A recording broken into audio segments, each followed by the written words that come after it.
Thanks for joining me on episode 625 of the Inspired Stewardship Podcast. I challenge you to invest in yourself, invest in others, develop your influence, and impact the world by using your time, your talent, and your treasures to live out your calling.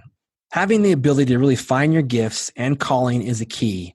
And one way to be inspired to do that is to listen to this, the Inspired Stewardship Podcast by my friend Scott Mader.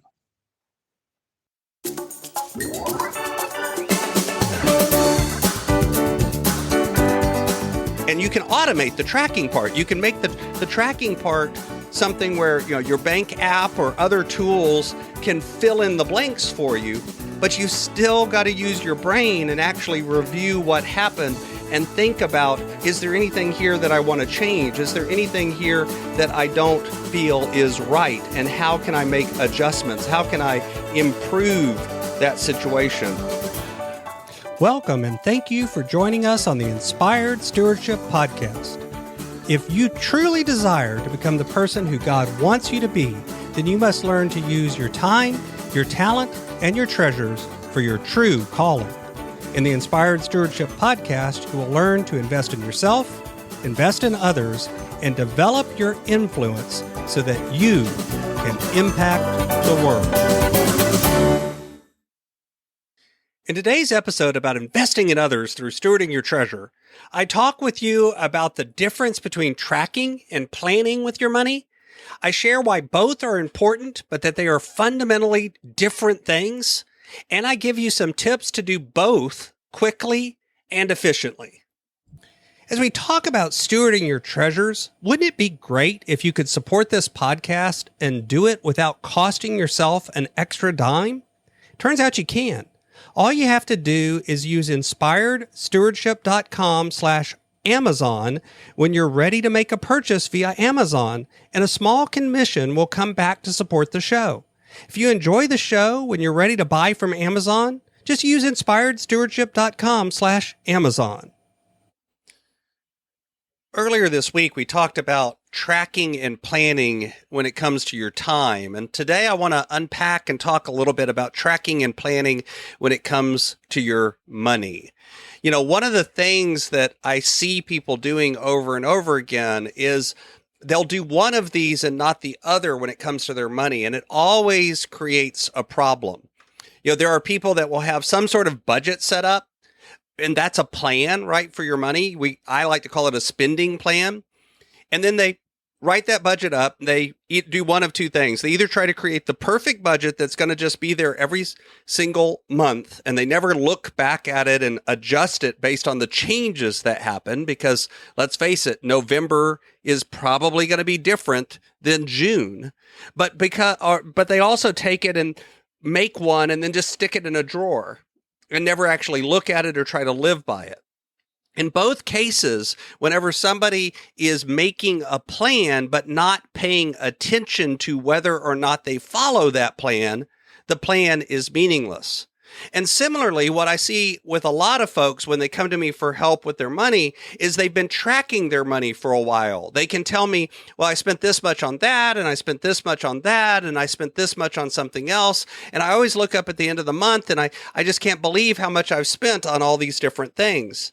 Because, see, that's what they're doing. They're tracking how they spent their money, but they didn't have a plan in place in the beginning. So what happens is they look up at the end of the month and they've spent $600 on going out to eat, and they're surprised by it. That it seems like it's something that just came out of nowhere. But the truth is it didn't. It came out of the behavior that you exhibit. And tracking, looking back, helps you see if you're on track, no pun intended, with what's going on, but only if you have something to bounce it against. If you have a plan, if you have something that you set in place ahead of time. You can't know if you hit the target unless you have a target. Tracking without planning reminds me of somebody who shoots at the wall of the barn, and then after they've got all the bullets in the wall, holes in the wall, they walk over and draw a target and say, "See, I'm a great shot." And planning without tracking is basically like you just sit down and you plan to shoot at the target, but you never actually aim and pull the trigger and look to see how you did. And you also claim that you're a great shot because you know you could hit the target, but you've never actually done it.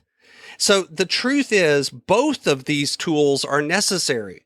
And the interesting thing is that we also will sometimes try to automate these. We'll automate our plan. That's taking the budget and making one perfect budget that you think will work forever and ever and ever, and sitting down and putting that out there and saying, that's the budget I'm always going to live to, instead of actually thinking about your money and what's going on. That's the idea of planning for perfection. The truth is, if you don't plan and then track and then reflect on what happened and make changes to your mindset and changes to your behavior and changes to what's going on, there's no way to keep making progress. Automation can help you on the tracking side, but it really doesn't help you that much on the planning side. Sure, there are things that you can automate the planning of. If you have a mortgage or a rent payment, odds are that's the same amount every single month, no matter what. It doesn't go up until, if you're renting, until your rent goes up, or with a mortgage, it usually doesn't go up during the term of the mortgage, though you may decide to pay more, but it's not like your mortgage increases. So there are bills, there are things that are kind of the same every single month. And sure, you can put those on the plan and you know what those are. But there are other things that are going to change. Do you have travel coming up? Do you have a vacation? Do you have a birthday? Do you have some reason that your normal behavior is going to be outside of the norm? You've got to reflect that in your plan.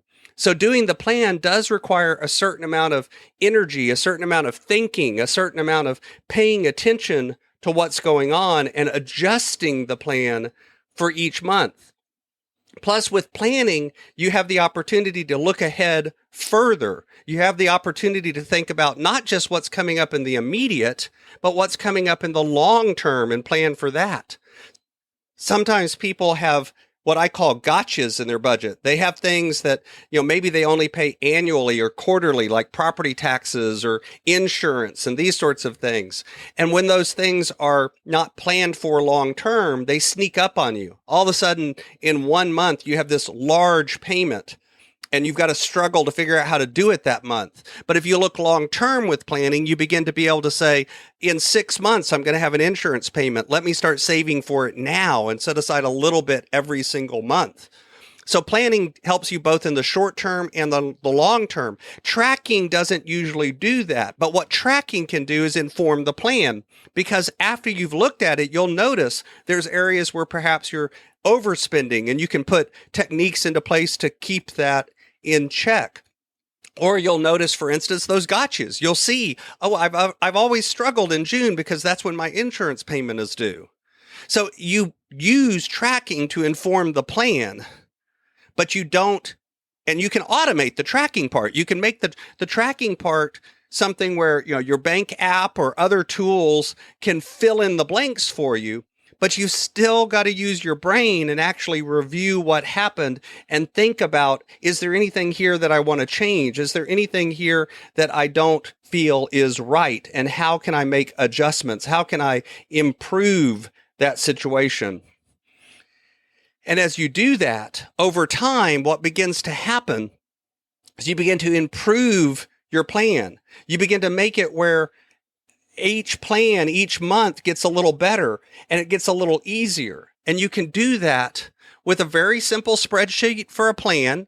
You can even do it with just a yellow pad and writing down what areas you want to spend. And as far as tracking, it can be as simple as looking at your bank or getting an app that automates it, like YNAB or EveryDollar or something like that. And then you actually have to sit down about once a week and reflect between these two things. Think about what's happened and what adjustments you want to make. Again, I've got a simple version of this in the tips series that I have on my website about stewardship of treasures. If you sign up for that, you'll get a sample budget form and some tips on some of the apps that you can actually use to automate the tracking piece. Thanks for listening.